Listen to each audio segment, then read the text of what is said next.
மாணவ செல்வங்களுக்கு வணக்கம். இப்போ நம்ம வந்து 7th ஸ்டாண்டர்டில் செகண்ட் டேர்ம் தமிழ் புக்கில் இருக்கக்கூடிய கொஷின் ஆன்சர் ஃபஸ்ட்டு இதில் பார்க்க போகிறோம். புத்தகத்தில் இருக்கக்கூடிய வினாக்களுக்கு விடைகளை எளிமையாக குறித்து நல்லா படித்து அதிக மதிப்பெண்கள் எடுக்க என்னுடைய வாழ்த்துக்கள். வாங்க இப்போ பருவம் 2 பார்க்கலாம். 2ல் வந்து ஃபஸ்ட்டு இயலில் வந்து நம்ம கலங்கரை விளக்கம் பார்க்க போகிறோம். கலங்கரை விளக்கத்தில் வந்து இது மனப்பாட பாடல். இந்த மனப்பாட பாடல் வந்து ரோமன் லெட்டர் 1 போட்டுக்கோங்க. அடுத்து வந்து சொல்லும் பொருளும் வந்து ரோமன் லெட்டர் 2 போட்டுக்கோங்க. அதுக்கப்புறம் வந்து இந்த 10 பாட்டு நூல்கள் பற்றி கொடுத்துருக்காங்க. 10 பாட்டு நூல்கள் என்னென்னு சொல்லிட்டு அது ரோமன் லெட்டர் 3 போட்டு எழுதிக்கோங்க. அதுக்கப்புறமா சரியான விடையை தேர்ந்தெடுத்து எழுதுக. அது ரோமன் லெட்டர் 4 போட்டுக்கோங்க. அதில் வந்து 4 கொடுத்துருக்காங்க. அந்த 4க்கு ஆன்சர் இருக்குது, அது பார்த்து எழுதிக்கோங்க பேர் நோட்டில். அதுக்கப்புறம் குருவினா கொடுத்துருக்காங்க. குருவினா வந்து ரோமன் லெட்டர் 5 போட்டுக்கோங்க. அது வந்து மரக்கலங்கள் துறைமுகம் நோக்கி அழைப்பது எது அப்படின்னு பார்த்தோன்னா பக்கம் 3ல் இருக்குது ஆன்சரு.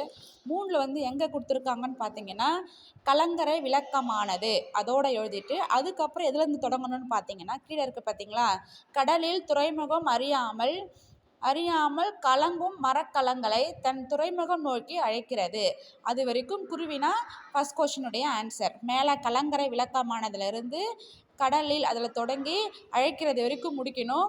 இதுதான் குருவினா ஃபஸ்ட் கொஷினு. அடுத்து வந்து பார்த்தோம்னா நம்ம சிறுவினா 2வது கேட்டிருக்காங்க. குருவினா 2வது கொஷினு கலங்கரை விளக்கத்தில் எந்நேரத்தில் விளக்கு ஏற்றப்படும் சொல்லிட்டு அதில் வந்து புக்கில் அப்படியே அந்த கொஷினில் ஆன்சர் எழுதிக்கோங்க. எந்நேரத்தில்ன்றதை அடிச்சுட்டு அங்கே இரவு நேரத்தில் எழுதிக்கோங்க பக்கத்தில். கலங்கரை விளக்கத்தில் இரவு நேரத்தில் விளக்கு ஏற்றப்படும் அப்படின்னு ஆன்சர் எழுதிக்கோங்க. அடுத்து பார்த்தோம்னா சிறுவினா வந்து அது வந்து பேஜ் நம்பர் 3ல் இருக்குது. 3 இந்த பாடலின் பொருள் இருக்குது இல்லைங்களா, அந்த பாடலின் பொருள் ஃபுல்லாகவே சிறுவினா 1 அதை குறிச்சிக்கோங்க.